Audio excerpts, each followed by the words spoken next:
it can get very difficult, confusing, and challenging when deciding whether to write the PLAB or the USMLE.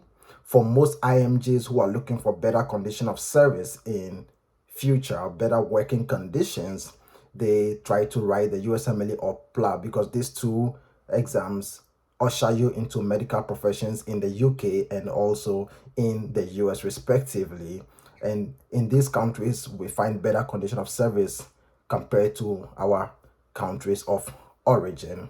Notwithstanding, people from the UK also write the USMLE to move to the US to work as medical doctors.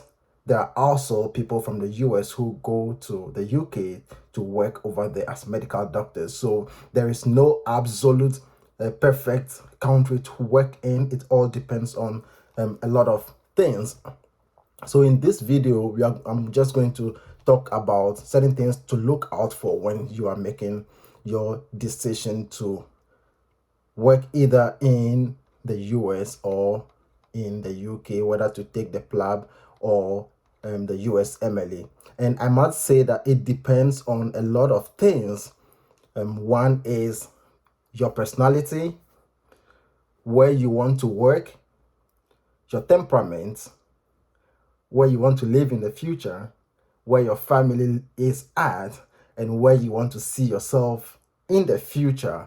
Also, the kind of person you are. Some people are working for the money, some people are working for the joy of the profession, some people are working for both. So it all depends on a lot of things. So in this video, let's quickly begin by, hey, if you haven't subscribed to this channel yet, kindly take just 2 minutes, pause the video, subscribe to the channel, click on the notification bell, and so any video that I post in the future, you will be notified immediately. And my name is Jerry. I am 2019 IMG, and I'm a 2019 international medical graduate, and I live here in Houston, Texas, in the United States, and I am currently prepping for the USMLE Step 2. I took the USMLE Step 1 and I was very successful, and so I'm using this channel to guide people to also impact some knowledge on them. And then I also leave this channel open to anyone who wants to contribute to impacting knowledge on our future doctors and people who are writing the USMLE and other medical exams currently. So first of all, one thing that we look out for when we are considering to either write a USMLE or the PLAB is the time to finish. So the time to finish, I mean, like, if you finish school, the next thing is you want to work. So if you are going to take the USMLE or the PLAB, you want to look at, when am I going to finish and actually be on the ward or be on the floor prescribing medications and treatments to my patients? So the time to finish is something to consider. The USMLE feels longer compared to the PLAB. The USMLE can take as much as 2 to 3 years if all things go the way you expect. For the PLAB, it can take you as much as 1 year to be on the floor doing your residency. For USMLE, it's a little difficult because even now it's shorter, because first you had to write Step 1, Step 2, and Step 3. And looking at the content of the materials, it's hard to write all of them within 1 year. It's very hard to take a very excellent student to write all of them in 1 year and also apply for ECFMG certification in order to start your residency. But with the PLAB, you can write them. It's easier to write because the content of materials tested are not so broad like the USMLE, and you can write them within 1 year, and then your second year you'll be actually doing your residency in the UK. So that is one thing that we are looking at, very, very important. The next thing is the job guarantee. But before I go to the job guarantee, I think I just want to let people know that the PLAB is the exam that you write in order to be able to practice in the UK. The USMLE is the exam that you write in order to be able to practice medicine in the US. But notwithstanding, the USMLE is also accepted in countries like Saudi Arabia and Australia, the USMLE is accepted there, Canada accept the USMLE. So if you write a USMLE, you can also practice in these countries and you'll be compensated according to their system of payments over there. So the next thing I was going to talk about is a guarantee of job guarantee. You may clear all your USMLE steps, you do your residency, and after residency you will still need proper documentation in the US in order to work with. With the PLAB, it's easier because the UK needs more doctors than the US, and also their immigration system accepts more doctors compared to the in the US, but US is harder. So the job guarantee, there is better job guarantee in the UK versus in the US. And also, let's talk about the cost. The cost of sitting for the exams is very important. Many a times when we are in school, we are not working, and then if you don't have parents that can sponsor you after your medical education to write the PLAB or the USMLE, then it becomes very difficult to even make a step to write the USMLE or the PLAB. PLAB is relatively cheaper compared to the USMLE. The PLAB 1, you need about $239 for PLAB 1. Sorry, 239 Great British pounds to write a PLAB 1, which converts to $320, so roughly $400. You should be able to sit for the PLAB 1. You also need for PLAB 2 875 Great British pounds, which converts to $1,175. If I put both together, you need $1,495, which is like $1,400 to write PLAB 1 and 2. The USMLE step 1, you need to do ECFMG registration, which is about $150. You also need $975 for step 1. You need the same $975 for step 2. These three put together is 2,000. I'm sorry about my yeah, it's about $2,100. So you need $2,100 to write the USMLE step 1 and step 2. So you'll see that there is a deficit of $600. You need $600 more in order to write the USMLE.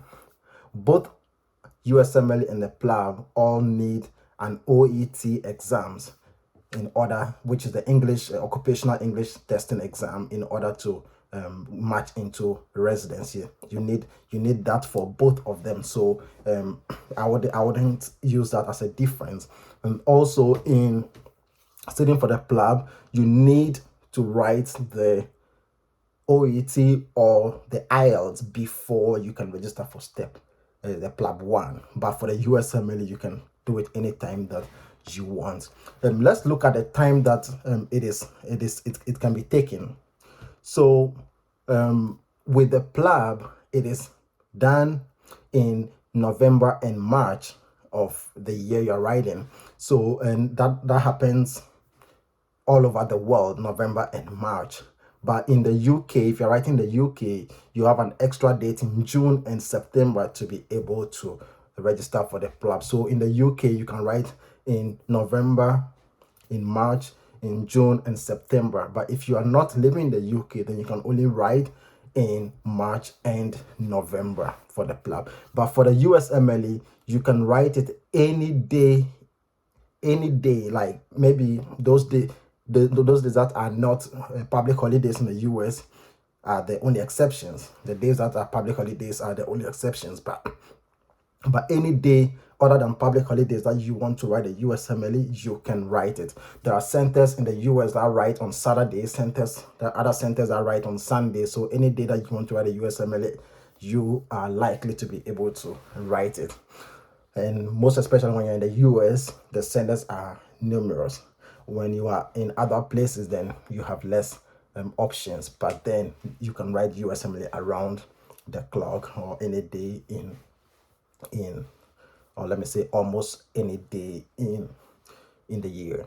So that is one thing. Let's look at the eligibility.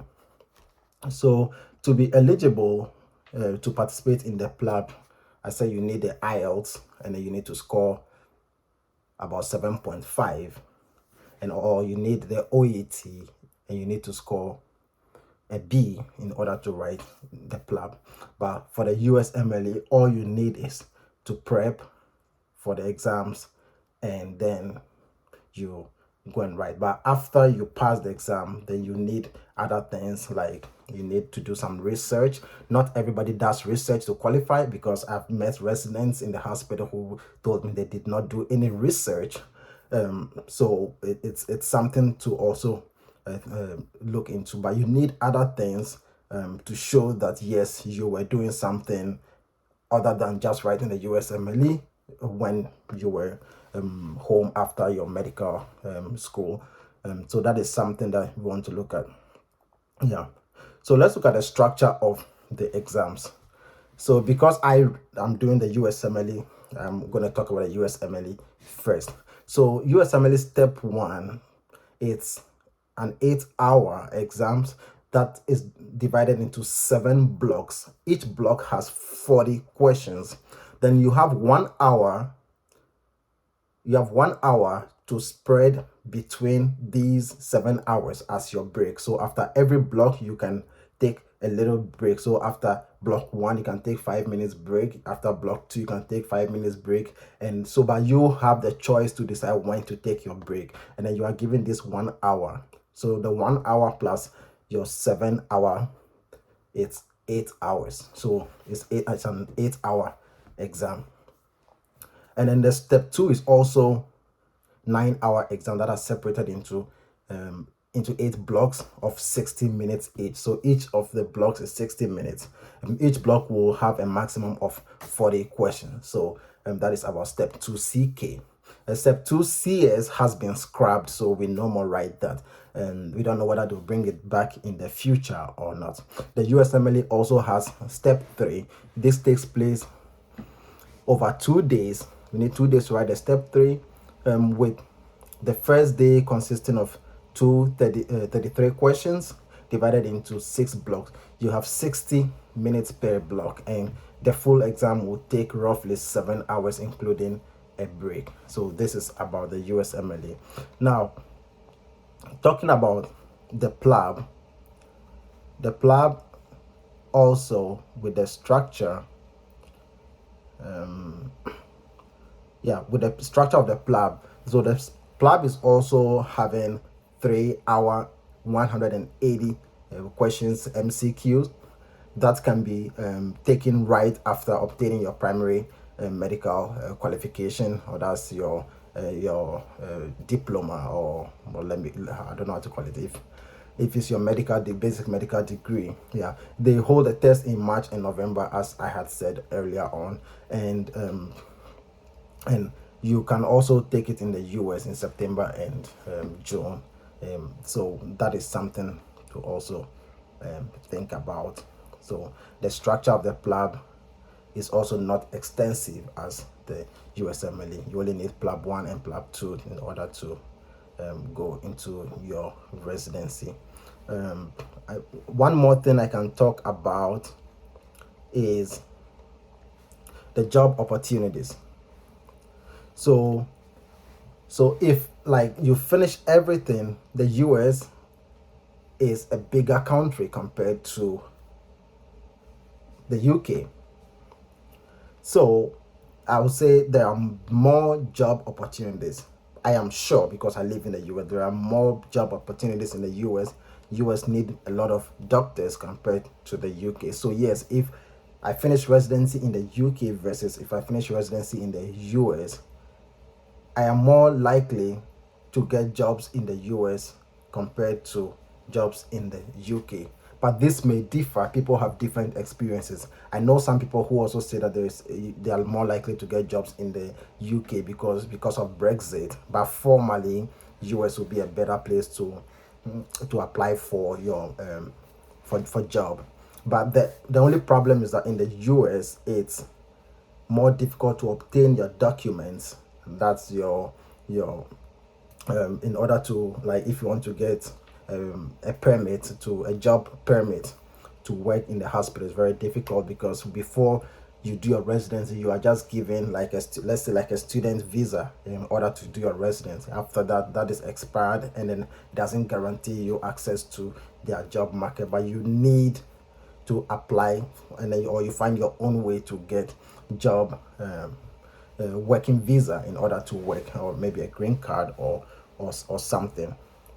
Now, also, let's look at after residency, when you start working, which of the two countries pay better. Of course, the US dollar is something that is worldwide and spent. And also, if I look at the amount of pay that is given to doctors here in the US versus in the UK, then UK is something, if UK is something lesser than the US. Yeah, the salary in the UK is lesser than what is in the US over here, and the tax system in the UK is also higher. So if you are taking the same amount of money compared to someone in the UK, then the UK person is likely to pay more tax than you in the US. The US also has some states that do not pay certain tax at all, but we all pay the national tax. So yeah, it's something that you can also look at. Weather condition, of course, US has a better weather condition than in the UK. One deciding factor that I looked at is that because I do not have relatives in the UK and I don't have relatives in the US, what I did was, okay, I looked at both sides and I told myself, even people who are in the UK, most of them are wanting to come and work in the US. People who are coming from Australia want to come and work in the US. People from Canada wants to come to the US to come and work. So why don't I go for US once and for all? And you realize that most people who even move to the UK, they work there for some time and they want to come to the US. So if you have the opportunity to come to the US at the first instance, just take it. There is this notion that, or it's a fact that no matter how hard it or how long a journey is, you will surely arrive at your destination. So if USMLE is tedious and longer to complete, you will surely finish it, and then finally you rejoice. So it's that is something that motivated me to choose USMLE versus the PLAB. Yeah. So yeah. Let me see, what else can I add to this. Is the next thing I wanted to talk about is the cost of rent. The cost of rent is higher in the UK versus the US, but that notwithstanding, it also depends on which part of US you are living in. The cities is more expensive and than the rural areas. In some places in the rural areas, you can get as low as $500 per month place to rent. But if you go to a place that is more in the city, then you should be looking at maybe $1,500 or $2,000. So that is also something that you should think about.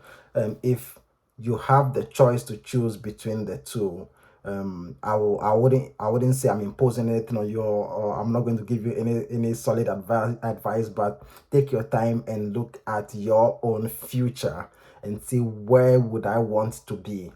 Where would I want my children to be? Where would I want anyone who, let's say my relatives, or where would I want to make my family? Now, if you finish working, doing your residency in the US, and then you are practicing, US system is more worldwidely recognized than in the in the UK. So if you are also looking at a bigger stage to fit into, then you want to consider the US system versus the UK system. So thank you for watching this video. If you haven't subscribed to this channel yet, kindly take just a sec to click on the subscribe button and be part of this family. Also, click on the notification bell so that any video I post in the future, you will be notified. Again, my name is Jerry, a colleague of yours, and I am an international medical graduate, and I'm working my way into residency. So stay tuned, stay with me whilst we go into residency together. Thank you for watching this video, and good luck in your studies and your prep. Goodbye. See you in the next video. Bye.